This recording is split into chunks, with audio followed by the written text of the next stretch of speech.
हाय दोस्तों, कैसे होंगे आप लोग? अच्छे और मस्त होंगे। देखिए, क्लास 9th का आज है, जो आज चैप्टर 8.2 समाप्त होंगे। उसके बाद जो कोई भी एक अच्छा चैप्टर लेकर आएंगे जिसमें आप लोग को क्या होगा, मनोरंजन भी होगा, अच्छा लगेगा। आइए, हार्ड चैप्टर आज समाप्त करेंगे। 2 चैप्टर और हार्ड हैं जिसको बाद में लेकर आएंगे। उधर समाप्त करने के बाद आप लोग को हार्ड चैप्टर भी मिलेगा।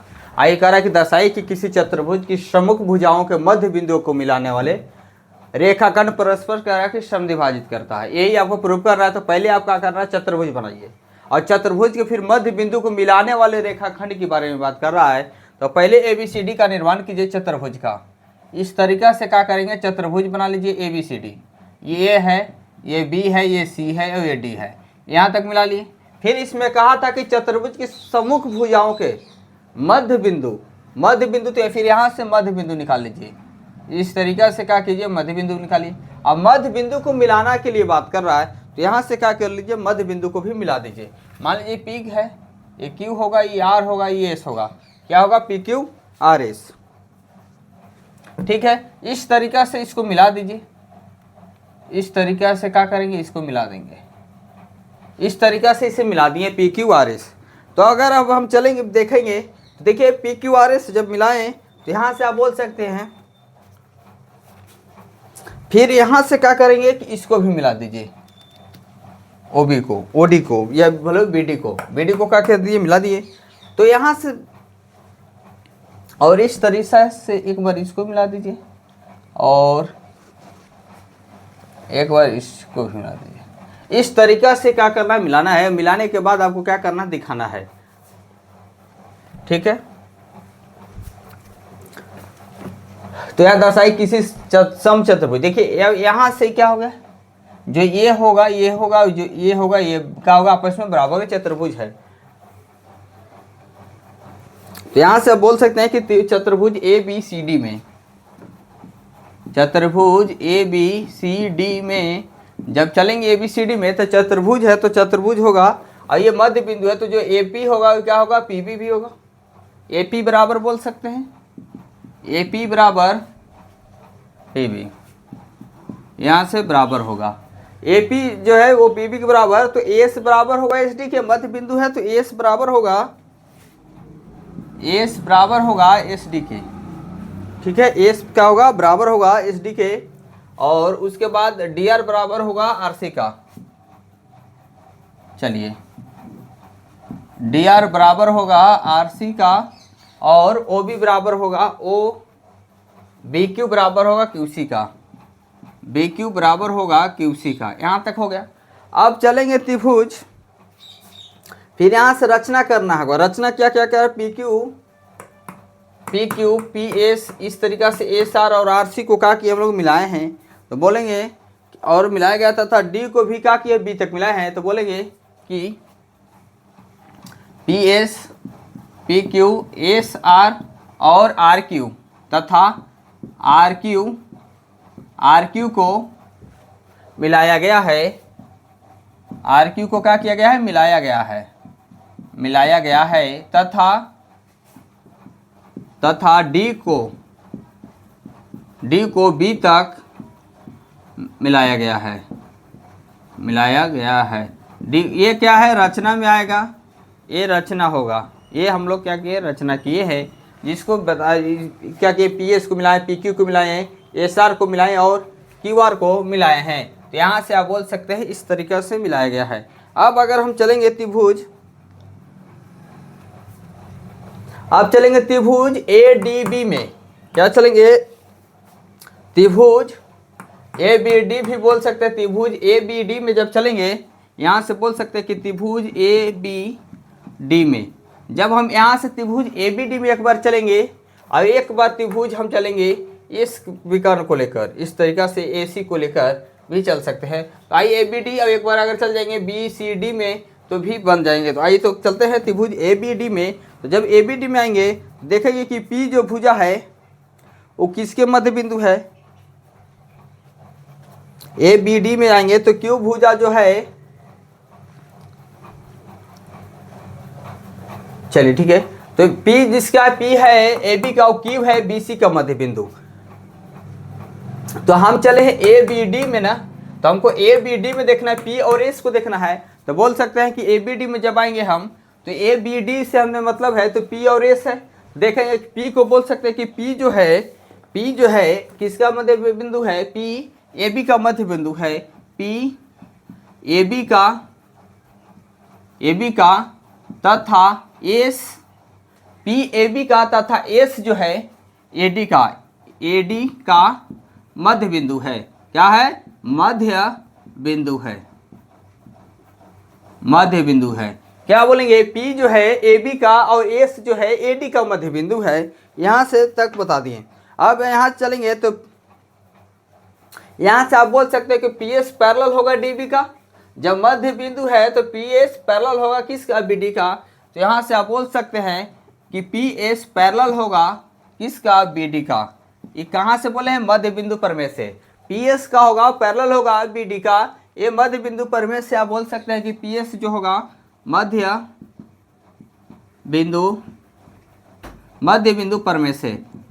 प्रमेय से आप इसको बोल सकते हैं कि पी एस पैरेलल होगा पी डी का। आप फिर ये भी बोल सकते हैं कि पी एस जो बराबर होगा हाफ होगा किसका? बी डी का। पी एस जो होगा हाफ होगा बी डी का। यहाँ ये भी बोल सकते हैं कि पी एस हाफ होगा बी डी का। कैसे? मध्य बिंदु प्रमेय से बोल सकते हैं। तो ये समीकरण जो हो गया ये फर्स्ट हो गया और ये समीकरण सेकंड हो गया। फर्स्ट ये और ये सेकंड पी एस से हो गया।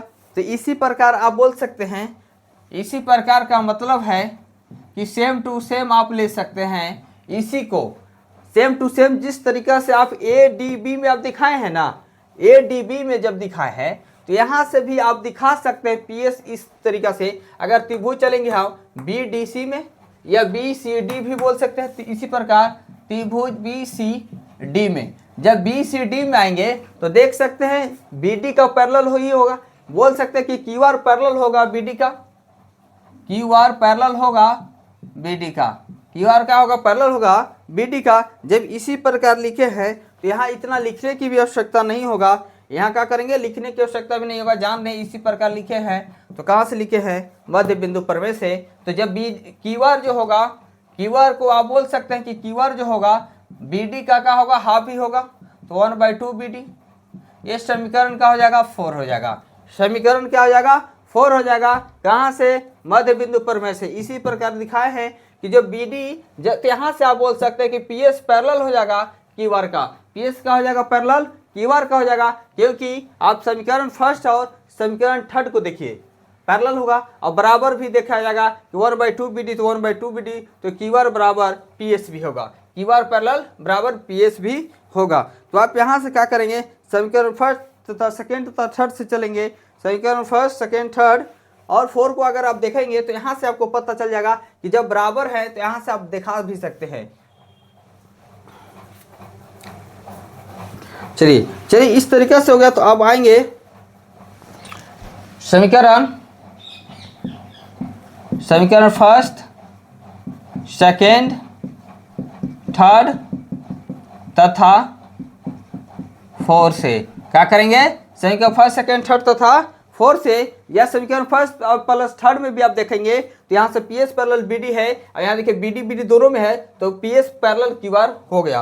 और यहाँ से बराबर दिखाना था, बराबर भी दिखा देंगे तो क्या कह सकते हैं? इसको चतुर्भुज दिखाना था ना, चतुर्भुज। तो चतुर्भुज ये दिख जाएगा। तो यहाँ से आप बोल सकते हैं कि जब फर्स्ट और सेकेंड थर्ड से चलेंगे तो पी एस जो होगा किसका पैरेलल होगा? बी डी है ये, तो P S parallel Q R हो गया। और पी एस बराबर देखिए 1/2 बी डी 1/2 बी डी है तो पी एस पैरेलल बराबर क्यू आर भी हो गया। क्या हो गया? बराबर हो गया। पी एस जो है बराबर है किससे? क्यू आर का। और ये क्या था? चतुर्भुज था। दिखाना यही ना था, क्या दिखाना था? कि समांतर चतुर्भुज। समांतर चतुर्भुज क्या कहता है? आमने सामने की भुजा समांतर होना चाहिए, यही आपको दिखाना था। तो पी एस और क्यू आर जब समांतर है तो ये भी भुजा क्या होंगे? इससे समांतर होंगे, क्योंकि समांतर चतुर्भुज जब एक होकर दिखा दिया है तो दूसरा भी क्या हो गया? हो जाएंगे। तो आइए यहाँ से आप बोल सकते कि तब पी क्यू आर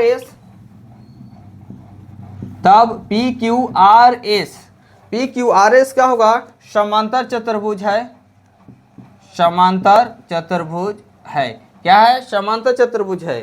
तब समांतर विकर्ण एक दूसरे को क्या होंगे, बराबर समद्वि भाजित करेंगे, तब समांतर चतुर्भुज के विकर्ण एक दूसरे को समद्वि भाजित करते हैं। क्या करते हैं, समद्वि भाजित करते हैं।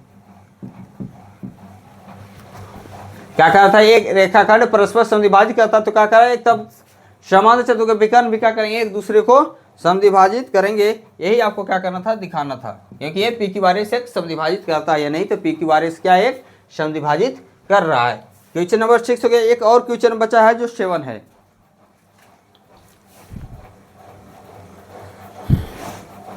चलिए इसको लिख लीजिए, लास्ट क्वेश्चन है इस चैप्टर का, और ये चैप्टर आज समाप्त हो जाएंगे। देखिए कह रहा है कि त्रिभुज ABC एक त्रिभुज है।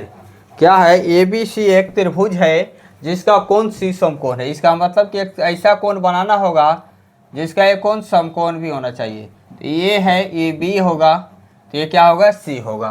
तो यही कहा कि ABC एक त्रिभुज है जिसका कोण C समकोण है।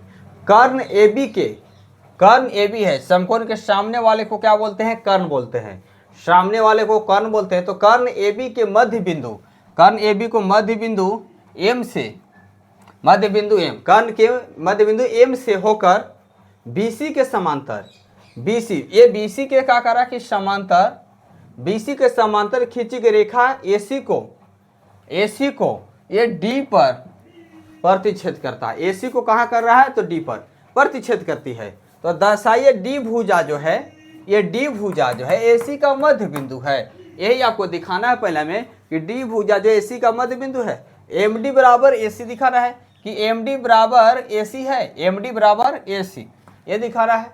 MD लंब है AC, अच्छा MD लंब है AC, ऐसे तो दिख ही रहा है कि अगर 90 डिग्री तो AB 90 डिग्री का निर्माण करेगा तो लंब है। फिर CM बराबर A में दिखाना है, CM बराबर A में दिखाना है, MA ये दिखाना है, इसका बराबर इसको दिखाना है CM बराबर A में। और हाफ 1/2 AB, हाफ दिखाना है 1/2 AB, AB ये है, इसका आधा है CM या MA, ये आधा है AB का, ये दिखाना है। तो आइए इसमें जो दिया गया उसको लिखते हैं, सॉल्व। तो देखिए क्या क्या दिया गया है, एक बस इतना एक बताया गया है प्रश्न में।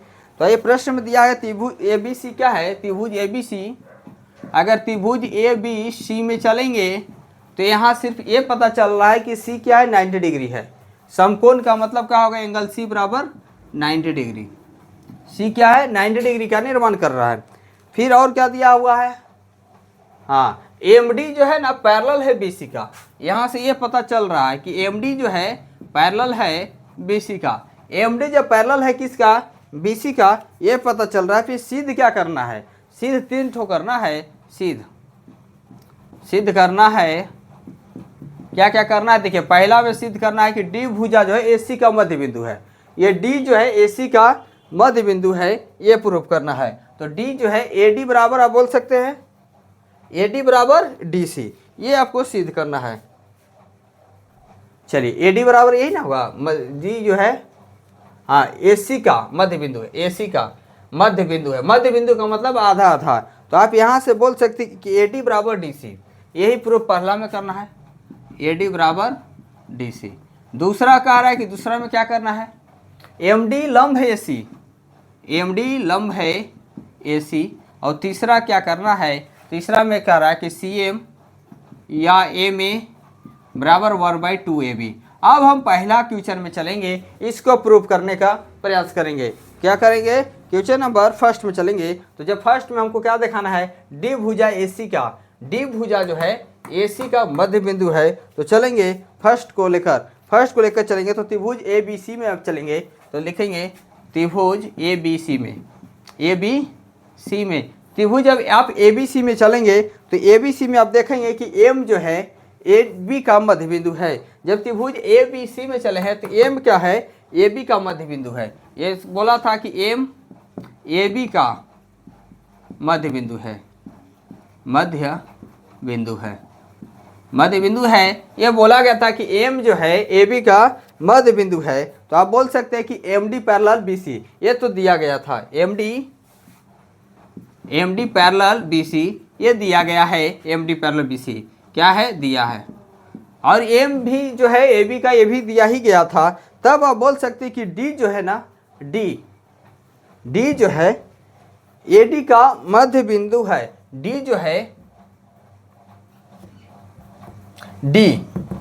डी जो है AC का मध्य बिंदु है, डी जो है AC का क्या होगा, मध्य बिंदु होगा। तब आप बोल सकते हैं कि जब M मध्य बिंदु है और ABC में चले हैं तो D भी क्या होगा, AC का मध्य बिंदु होगा। तब बोल सकते हैं कि तब D AC का पैरेलल क्या है ना, MD पैरेलल BC है, MD पैरेलल BC जब है और M भी AB का मध्य बिंदु है तो D भी AC का मध्य बिंदु होगा। अब यही तो आपको दिखाना था। तब आप बोल सकते हैं D जो है AC का मध्य बिंदु होगा, क्योंकि यहाँ पैरेलल दिखा चुके थे। तो जब D जो है AC का मध्य बिंदु होगा, D जो होगा AC का मध्य बिंदु होगा। अब आपको दिखाना क्या था, कहाँ से आप बोलेंगे, तो इसको लिख सकते हैं कि मध्य बिंदु पर में से, मध्य बिंदु पर में से, ये फर्स्ट था, ये फर्स्ट के लिए चलिए कि ये लिख रहे थे। तो ये मध्य बिंदु पर में से कहा कि डी जो है AC का मध्य बिंदु है, डी के दिखाना था भुजा AC का मध्य बिंदु है। अब यहाँ से 2 लेकर चलेंगे, क्या करेंगे, 2 को दिखाना है। तो ये 2 में क्या दिखाना था, MD वाला दिखाना था, MD लंब AC, MD जो है AC पर क्या है, लंब ना है, तो MD जो है AC पर क्या है, लंब है। तो बोल सकते हैं कि MD पैरेलल होगा किसका, BC का। तो बोलेंगे कि MD पैरेलल है BC का। यहाँ से तो दिख रहा है कि MD क्या है, पैरेलल है BC का। तो यहाँ से आप बोल सकते हैं कि MDA जो होगा, एंगल MDA, तो देखिए MDA जो है एंगल MDA। अब यहाँ से आप बोल सकते हैं कि एंगल BCA दोनों क्या होगा, 90 डिग्री होगा। तो बोल सकते हैं एंगल BCA भी, एंगल देखिए BCA 90 डिग्री का निर्माण कर रहा है, एंगल MDA भी 90 डिग्री का निर्माण कर रहा है, क्या है, 90 डिग्री है, क्योंकि एक ही ओर के संगत कोण है। क्या इसे बोलेंगे, एक ही ओर के संगत कोण, एक ही ओर के संगत कोण बोल सकते हैं, जिसको आप बोल सकते हैं MDA क्या है, 90 डिग्री।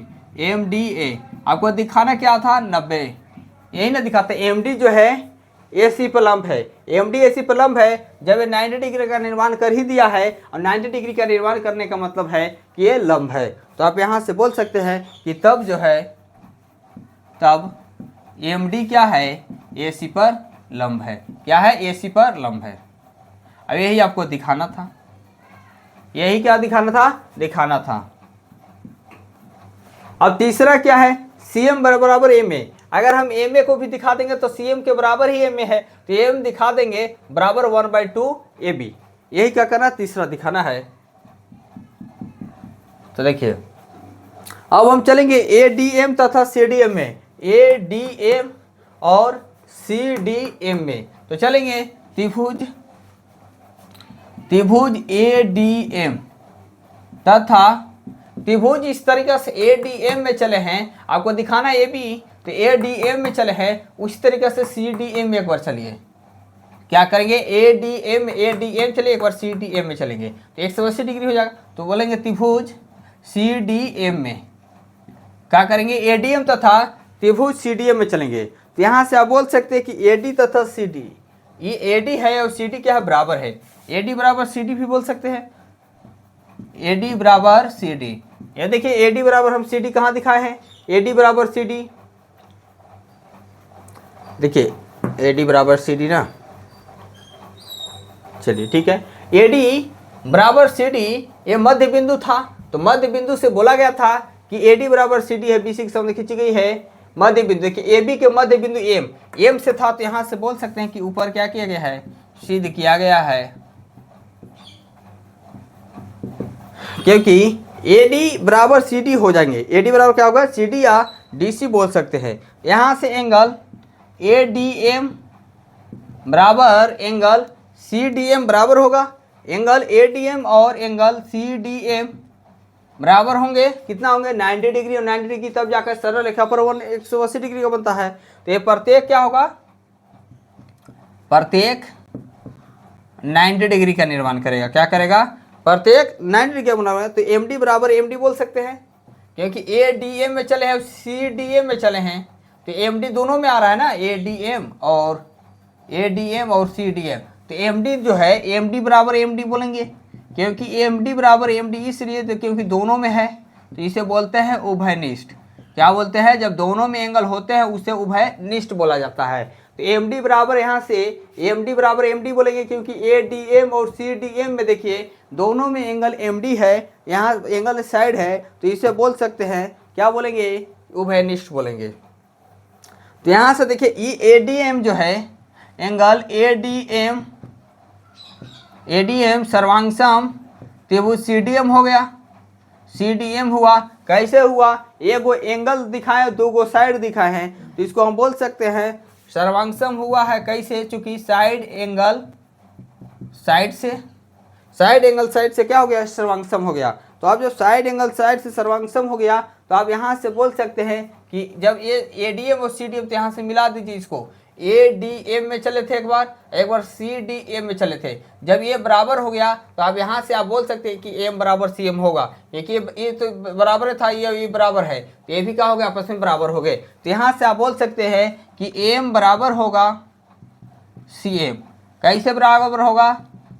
सर्वांगसम अभी दिखा है यहाँ ऊपर, सर्वांगसम के नियम से क्या हो जाएंगे? बराबर हो गए। सीपीसीटी नियम कहता है कि जब सर्वांगसम हो गए हैं तो तीनों भुजा आपस में बराबर होंगे और तीनों कोण भी क्या होंगे? बराबर होंगे। तो यहाँ से आप एम बराबर सी एम बोल सकते हैं। तब बोल सकते हैं कि तथा एम जो है ना, एम है ए बी का मध्य बिंदु है। ये बोला गया था कि एम जो है ए बी का मध्य बिंदु है, एम ए बी का मध्य बिंदु है, एम जो है ए बी का मध्य बिंदु है, ये मध्य बिंदु है, एम जो है ए बी का मध्य बिंदु है। तब आप बोल सकते हैं कि तब बोल सकते हैं कि सी एम बराबर तो हो ही गया था, सी एम बराबर एम हो गया था। अब मध्य बिंदु जब है ही तो क्या होगा? मध्य बिंदु है तो ए बी का आधा होगा, तो ए बी का क्या होगा? आधा होगा। यही आपको क्या करना था? प्रूफ करना था।